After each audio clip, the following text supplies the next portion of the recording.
I've actually left Ali over a dozen messages over the year, and I've barely ever gotten a message back or a call back. That's number one. Yeah, I mean, definitely. And number two, you know, I reach out, and that's just part of, you know, the makeup of what I do, of being a Quranic educator, keeping in touch, checking on your Muslim brethren, you know. Everybody gets a message, you know, somewhere about something with salams, you know, at least, and dua, at least, you know, but I don't get anything back from Mr. Director Secret. I don't like that. No, it's not only out, but see, what I would like for everybody to do, you know, if you actually have a problem, come talk, you know, call and discuss what exactly is the problem. Now, I know some of the youth might have said that I should have done much more, you know, much sooner. I mean, imagine. What's that? No, you did a lot. Well, give me a sec. I mean, give me a sec. I mean, I did, you know, I did do, you know, you did what, hold up, let me say something. You did what you could do at the time, and what you did was a lot. I mean, listen, you stay with those boys. You ain't just come to have a class 6 hours and they go home. You understand what I'm saying? You was like almost raised them. You was eating with them, cooking for them, eating with them, teaching them, disciplining them, and sleeping with them. You know what I mean? And staying with them overnight. Make sure they got up in the morning, they just select all of that. That's huge, man. That's something that a father would do. A lot of fathers don't even do all of that. But what you did was huge. You ain't just come just teach and go home. You kind of like neglected your own family for them. Think I ain't see all of that? I saw all of that. That was a huge sacrifice. Most Quranic teachers will not do. Period. They have a class and they go home and that's it. I ain't sleeping with you. I ain't cooking for you.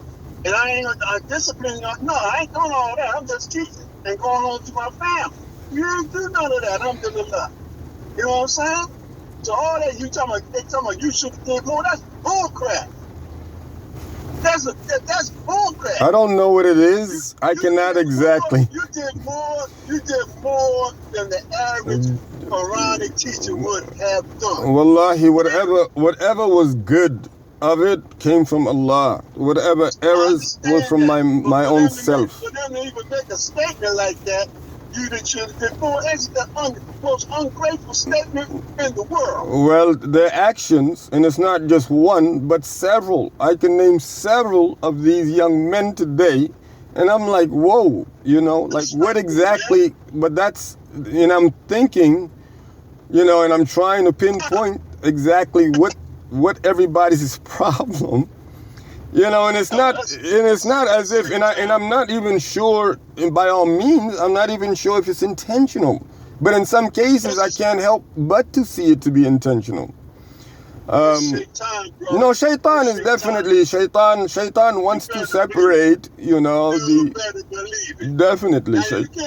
You can't blame everything on shaitan. I'm not saying that, but I'm telling you, that's shaitan. Period.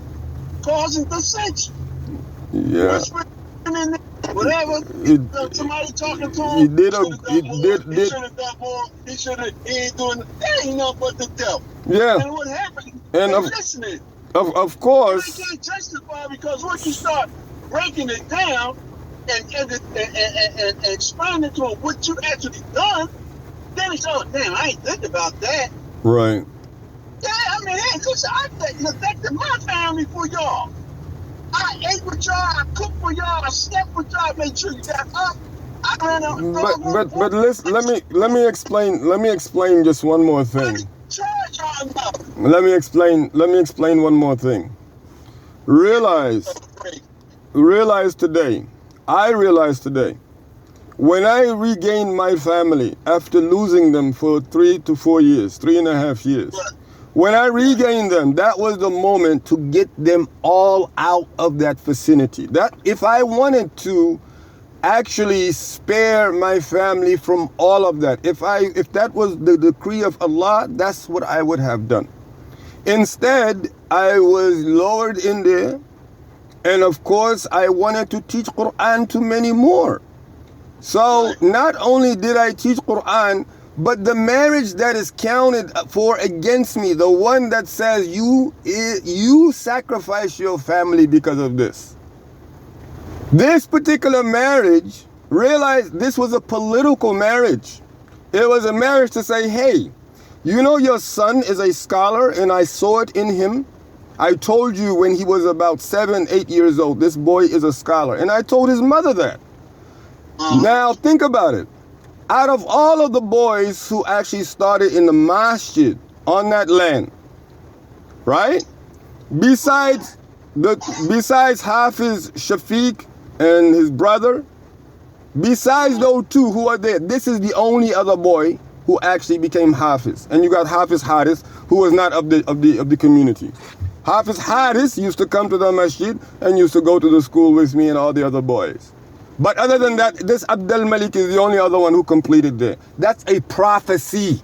That's what is known as a prophecy. Not only that, Tahir. We outside of the masjid, everybody wants a brand new Quran that the teacher bought. He raises this Quran and he says, by Allah, and he promises 1,000,000 Fatihas, 1,000,000 Ikhlas, 1,000,000 Fala, 1,000,000 Nas, that this boy is going to be a Hafiz al-Quran, and he gives him the Quran. This boy becomes a Hafiz al-Quran. That is prophecy. That is not a small matter. Buy the Quran. So people need to come to the realization that this is not a joke. This is a very serious matter. We're not just getting people out of the Scientological methods of TMOA and, you know, prior to TMOA, all these aliases, but it's the entire system. The entire mess got to go. And we have to establish firmly on, we have to establish firmly on the haqq, on the truth, the entire truth. Nothing save the truth. You can't just have your fabricated stuff and you just sprinkle in various ayats of the Quran and think it's okay. But guess what? Number one, the first thing has to be done is it has to be exposed. That's number one. Above all, it has to be exposed. And that's what R2F is doing. They're doing a masterful job exposing these people. Because a lot of stuff they don't know. They don't listen to R2F. Don't block it out everything. But they listening anyway, right? And so they're being exposed.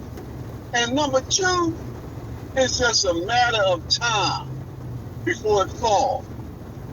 Because what's happening with by the way, Salman, what's going on with this situation? See, and that's another reason. That's another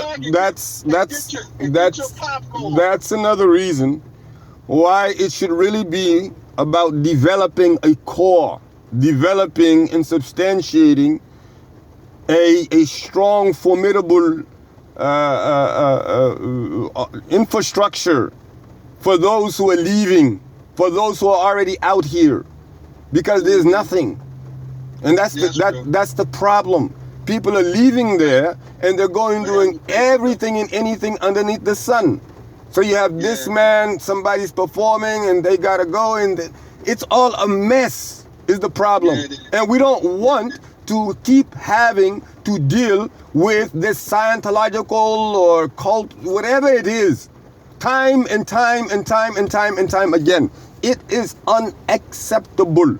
You went to Egypt to help your Jamaat. That's what you're supposed to do. You believe that. So no matter what you learn of the Quran of perfection, you still have to come in line behind ignorance, behind a pir, a murshid, a spiritual guide who themselves could not recite better than a 6-year-old, the Quran. 8-year-olds, you have, no, so it's the point of the, so, yeah, can you hear me? Yeah, I can hear you. So the point of the matter is that Scientology is definitely what this is. This TMOA thing, when you take the similarities between what Scientology claim and the claim of this particular organization, they are dead on identical. Dead on. No, they're not. They are not identical. TMOA is worse. And I'm going to tell you why. TMOA is worse because they don't even have a spokesperson. They don't even have a spokesperson. These Scientologists, they have people that speak up about, defend whatever they're doing. And you know what I mean? And talk about it. Come out and they get followers. They be trying to get people to join them. They have spokesperson. TMOA has no one. In 5 years, like the brother was saying, nobody has came forward to say anything. Okay, I'm talking about that might be. I will have you. Okay, from the perspective that I'm coming, I will have you look it up so you'll see what I'm saying. I don't have it in front of me now, but the point of the matter still remains. If they continue, it's just, as you said, a matter of time. It's on its way out. Therefore, there needs to be something built for those of us who are in need. They've split up families. They've split up between father and son, father and daughter, husband and wife. They split everything all across the board. They split it up. They split up everything, And the point of the matter is, knowing that